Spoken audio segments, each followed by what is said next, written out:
Alright, so today I am going to show you how to use if-else logic statements within Java. Right now I've set up the bare bones requirements for our program. We're going to be asking for input from the user, so we have decided to use the import scanner utility built into Java. So we're going to do a quick car insurance quote example, and then we'll use a restaurant seating example. So we're going to first initialize our variables, so integer user age, and integer can be an integer, or this can be like a double, but we'll just make it an integer because it's simpler. For insurance quote, I'm going to ask for the user's age. System dot out dot yikes print line enter your age, and then we're going to set user age equal to the input on the keyboard. User age equals scanner.next int. We talked about how to do this in our last video, so you can just go to the previous one if you have any questions on how to get input from the user. And now we're going to use our if statements. So if user age, we'll say, is less than 22, then what we're going to want to do is insurance quote is going to be equal to, let's say, something crazy, $9,000. All right. Whoops, user should be capitalized here.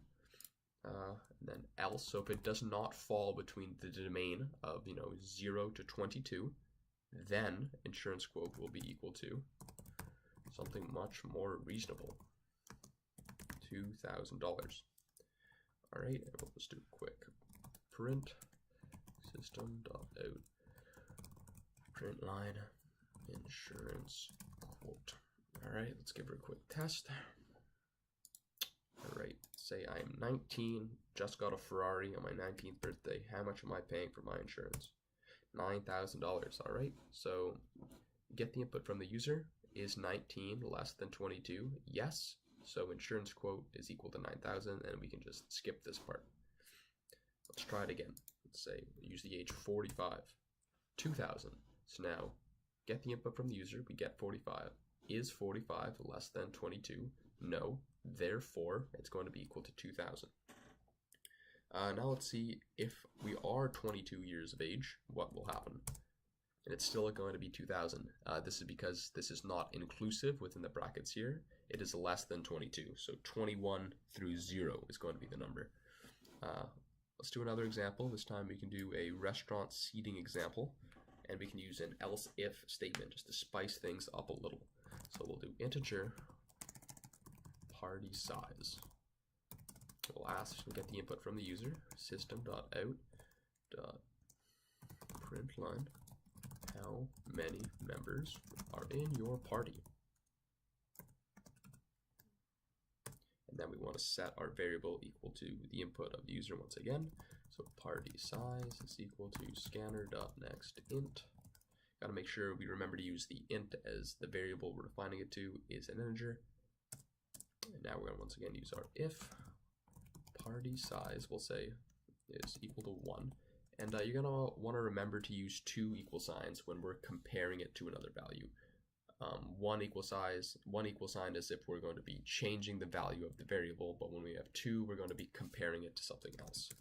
We'll say quick message here, system.out.println you will be seated at the bar, we'll say. I don't really like sitting at the bar, but if you go to the restaurant by yourself, it's a busy place, hard to get a table for one. Now we'll do an else if party size, I'll say, is equal to 2. You got a nice hot date you're bringing to the bar. Where are you gonna sit? Let's find out. You will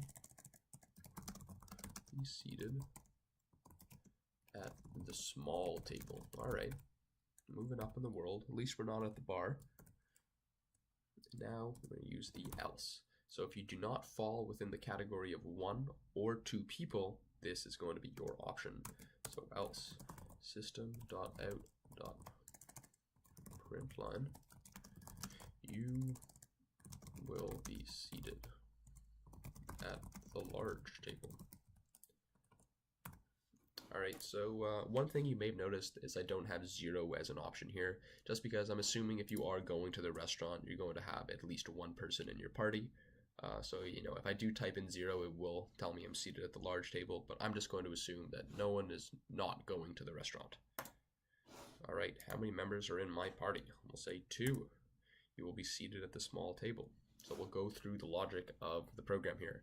So how many members are in the party? We type 2. The scanner then parses through the input, finds our integer 2, and we go towards our logic function. So is 2 equal to 1? No, it is not equal to 1, so we can skip this and we can move on to the next part. Is party size equal to 2? Yes. Now let's use our then of the if statement. Then, because it is equal to 2, we have our print statement where we will be seated at the small table. Alright, let's try again. Let's say we have a big party. Say a party of 9 people. You will be seated at the large table. So once again, parse, find the input. Is it equal to 1? Nope. Is it equal to 2? Nope. Therefore, automatically not 1 or 2. So we're going to go with this last output where I will be seated at the large table. I hope that helped if you were having difficulty using if-else logic statements in Java. Thank you for watching.